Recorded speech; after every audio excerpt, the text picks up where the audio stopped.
Welcome to OpenTX. Throttle active. Stabilization off. Aileron low. Elevator low. Hi, welcome to Team Woolly Sheep Reviews. Now, you know the old trusty Taranis? Well, I seem to be having problems with the enter button. I know what you're going to say, oh, that's a common fault, is the enter button, the buttons fall out of alignment. No, the buttons are perfectly intact. When I did the case, I put a new set of buttons in, glued them into place, they ain't coming out. However, what I found, if I go through and I want to select a model, you normally press and hold, but you can hear this clicking. Press and hold, it doesn't work. What I have to do is press it really hard, and then select model, press it really hard, and then it goes in. So there's obviously a problem with the actual button itself, which is a PCB mounted button. What I'm going to do is replace the PCB button. How are you going to do that, John? Right.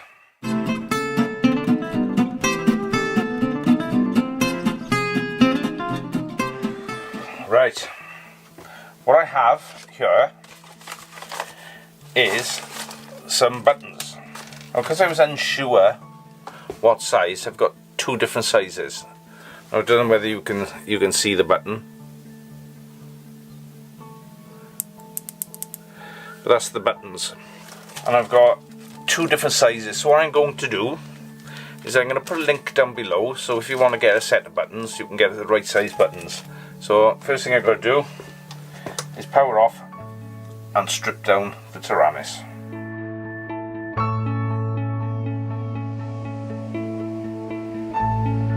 Right, to make life a bit easier, because the buttons will be in there, I'm going to release the tabs and pull out the ribbons and put this to one side.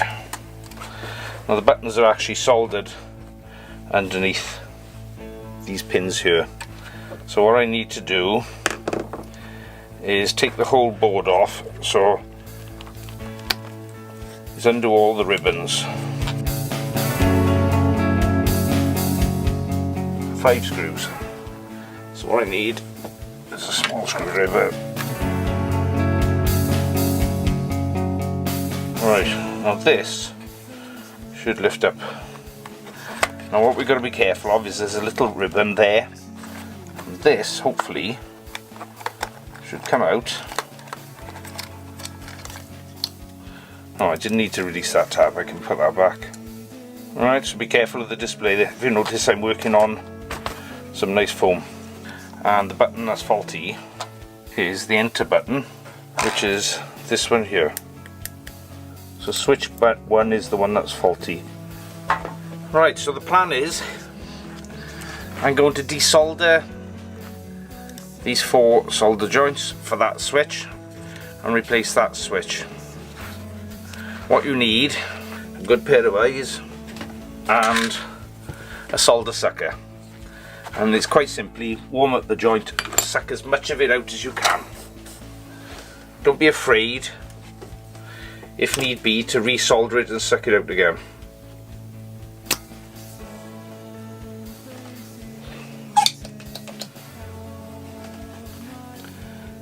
So you put the iron on there, leave it on there for just a couple of seconds to let the heat get through, because you want to pick up the solder from both sides. So I can see the solders going right through. This is going to be a bummer. Alright, sometimes you'll find that this can be an absolute pig to get out. So what I find the best thing to do is cut it off with a very sharp pair of snips. Cut the pins off, desolder, and you'll find the pin will come out very easy on its own. And when you've got the pin poking through, just simply apply a bit of heat, get the solder to melt, pull it out. Right, so it's a case of persevering and getting those pins out and cleaning any surplus solder or flux off the board. What you don't want is any solder debris anywhere on there. And then it's a simple case of putting a new switch in and soldering it. Like I said, these pins are a bit awkward to get out because they seem to stick in, but if you persevere, what you have to remember is don't apply too much heat to the circuit board because you don't want to damage the circuit board. If you're having trouble with the soldering, solder the joint again and have a go with sucking her out. Sometimes you haven't got enough solder to get the heat in, and you're better off adding the extra solder to give it something to draw out. So if you get the heat in properly and you use the solder sucker, this will suck it all out. It's only one joint, you won't have a problem. Next thing to do now is simply resolder this.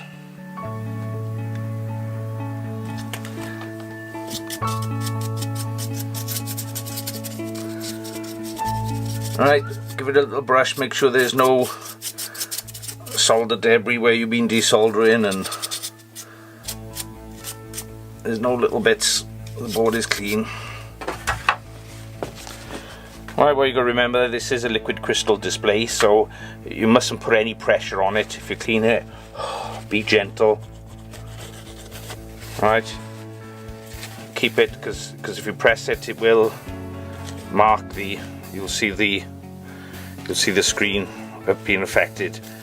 So it's a simple case now of reversing what you did. And what you can do is, while you're in there, before you put it back in, just check the buttons are not loose. Simply drop it back in and reverse the process.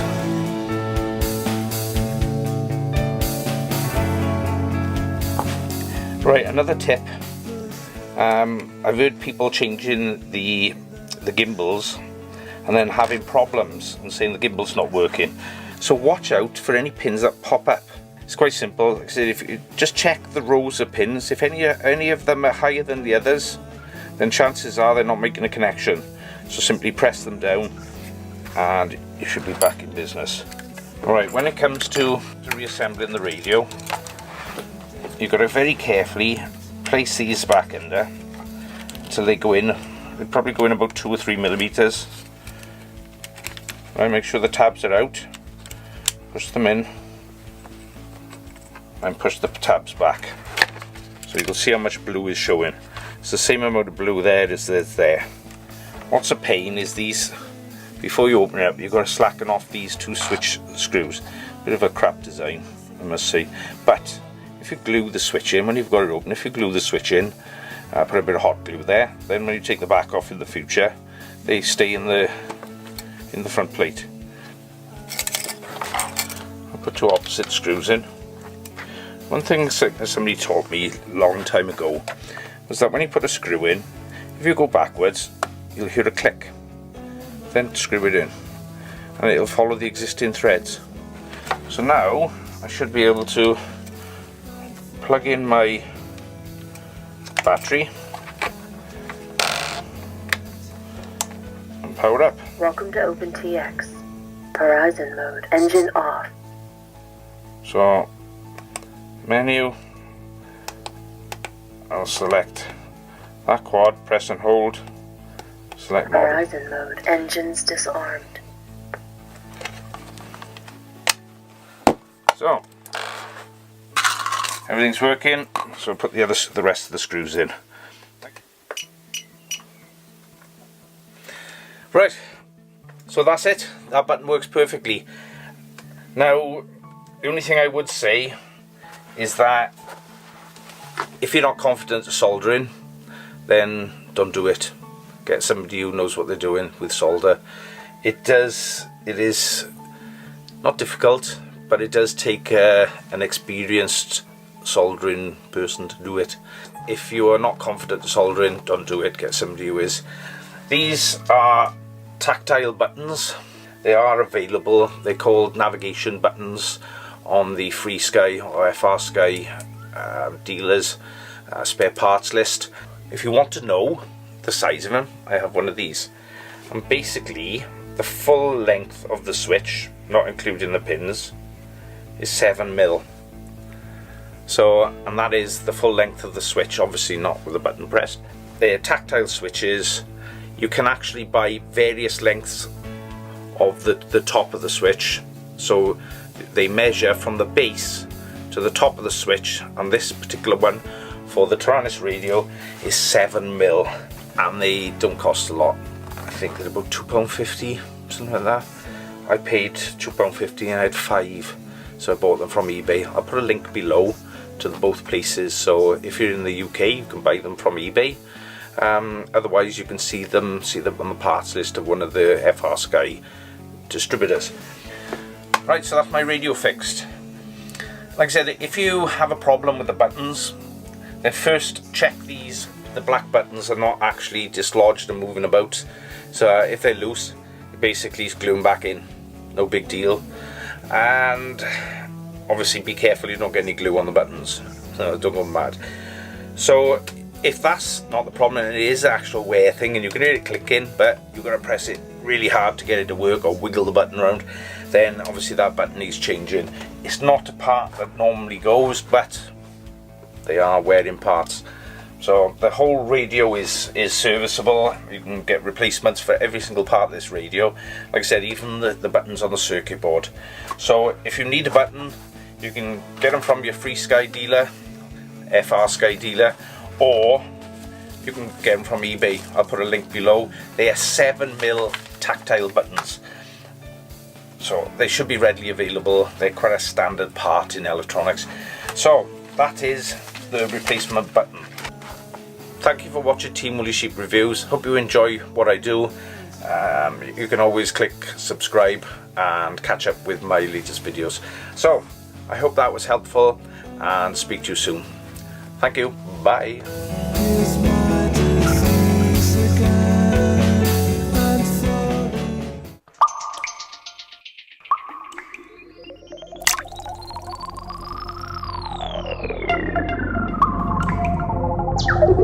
You